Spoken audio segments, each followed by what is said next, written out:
Star Wars 7x7 episode 3077. Today is the second episode in our series of looks at Andor season 1. Now that the whole season is out, now that we've had a little time to digest, today we're picking up on a theme that we kind of started with the previous episode about unresolved storylines, except this isn't necessarily an unresolved storyline so much as it is some backstory details that are not quite resolved for us. So we're going to speculate a little bit, but we're also going to specifically focus on the journey of Bix Caleen in the season so far.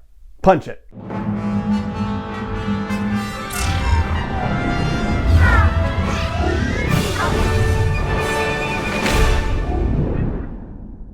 Hey Rebel Rouser, I'm Alan Voivod and this is Star Wars 7x7, your daily dose of Star Wars joy, and thank you so much for joining me for it. So when I say Bix's journey in the season so far, I mean her journey so far in this season. Now that the season is wrapped up, I think maybe that might be a little clearer way to put things.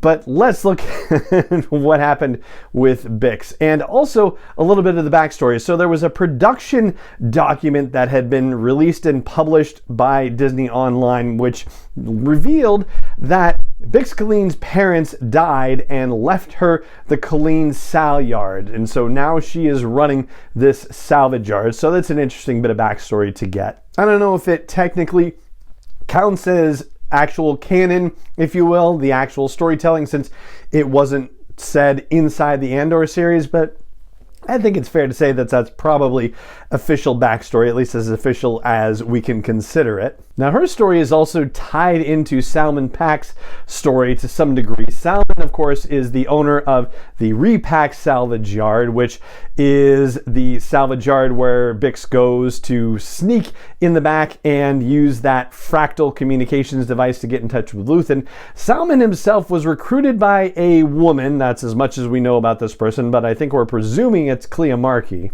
And ultimately, we're given to understand that Salman made the connection between Bix and Luthen. That relationship has been going on for the better part of 2 years. I think they said it was 2 years since Salman and the mysterious unidentified woman met up. And so, yes, we're saying it's at least over a year, probably as much as 2 years potentially. But the question is, how long has Bix had a side game going on prior to Luthen being involved in that side game? And what I'm talking about with the side game is that according to what we understand from the series so far, Bix had a deal where as she was bidding on this salvage stuff that was being delivered from various places, somehow she was getting the people delivering the salvage to not remove all the equipment that was still working and valuable that wouldn't be treated as salvage. So that way she could then turn around and sell it on the black market. She may have been doing that for some time prior to Luthen getting involved. And then when he was involved, she was bundling up the ill-gotten gains from these salvage bids that she was landing and giving them all to Luthen or selling them all to Luthen. But one wonders, how was she arranging these deals? And that is where we get into a little bit of speculation, because we know that Cassian and Bix have a professional relationship in addition to the on-again, off-again personal relationship. But what exactly was Cassian doing for Bix?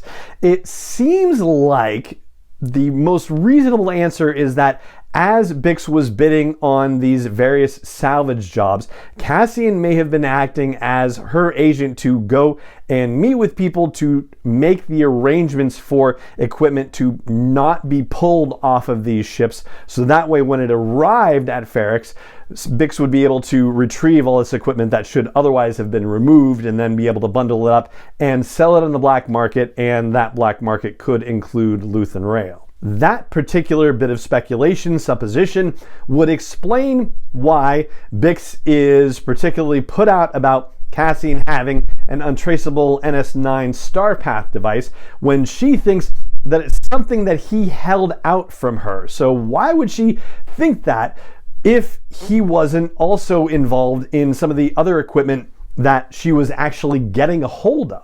I mean, we have no idea how Cassian was actually making a living on Ferrix. It didn't seem like he was actually working with the scrappers like Brasso. He certainly knew Brasso, obviously, but it does not look like he was working with him. And Cassian's behavior is certainly scoundrel-like as we are introduced to him in those first couple of episodes, not only for shooting Preox Morlana corporate officers in cold blood, but also with Bix noticing that he's kind of beat up and thinking that it has to do with a jealous husband catching him. But I'm digressing a little bit. The point is, it seems like Bix has employed Cassian to be her go-between in making sure that some of the parts on these ships are not removed so that she can make money with them in the black market. Until everything goes astray when her co-worker slash lover Tim rats out Cassian, and the Preox Morlana folks mess everything up and are kicked out, and the Empire comes in, and then Salman Pak gets interrogated and gives her up, and then she's brought in for interrogation and broken horrifically. And we know as a result of this interrogation that she reveals everything that she's passed on to Luthen, but not Luthen's actual identity. We can presume that she has also revealed Cassian's involvement in whatever these deals were, which still keeps the heat on Cassian.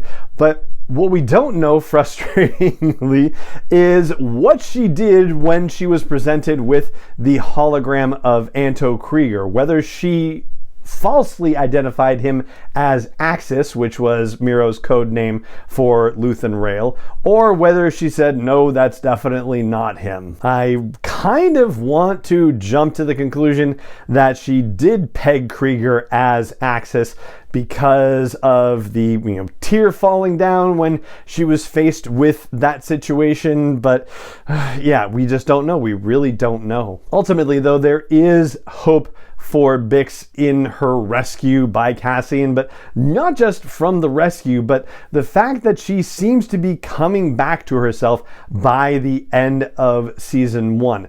When Dr. Gorse talked about the folks that they found who had been horrifically affected for the first time by this, a natural like death keening that this particular species was letting out, right? There was nothing about how they were dealt with or whether they were cured. They were just, left as huddled masses, basically, as he was telling Bix about it. But we don't get an idea of how they're healed. We just know that the more that people are exposed to this particular audio torture, the greater the damage is going to be. It seems like Bix is actually starting to recover by the end of season 1. There is a coherence and awareness of her surroundings that she demonstrates by the end of the season, which after she had been through the torture initially, when we see her, she's definitely not with it whatsoever. So what will Bix's fate be in season 2 of Andor? She certainly seems like somebody who could be very useful to a Rebel alliance. She knows her way around ships. She knows her way around salvage. She knows how to repair ships. She knows how to operate in the black market. It seems like she would be a particularly valuable person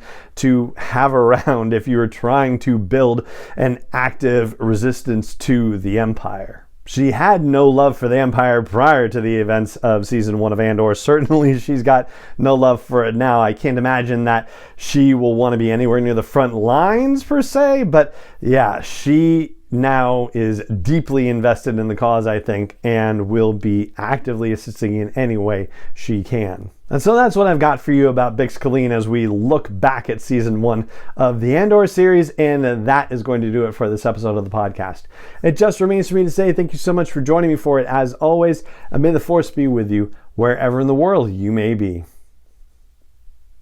7 is not endorsed or sponsored yet by Lucasfilm Limited, Disney, or 20th Century Fox, and is intended for entertainment and information purposes only. Star Wars, the Star Wars logo, all names and pictures of Star Wars characters, vehicles, and any other Star Wars related items are registered trademarks and/or copyrights of Lucasfilm Limited, or their respective trademark and copyright holders. May the Force be with them. All original content is copyright 2021 by Star Wars 7x7. We hope you love it.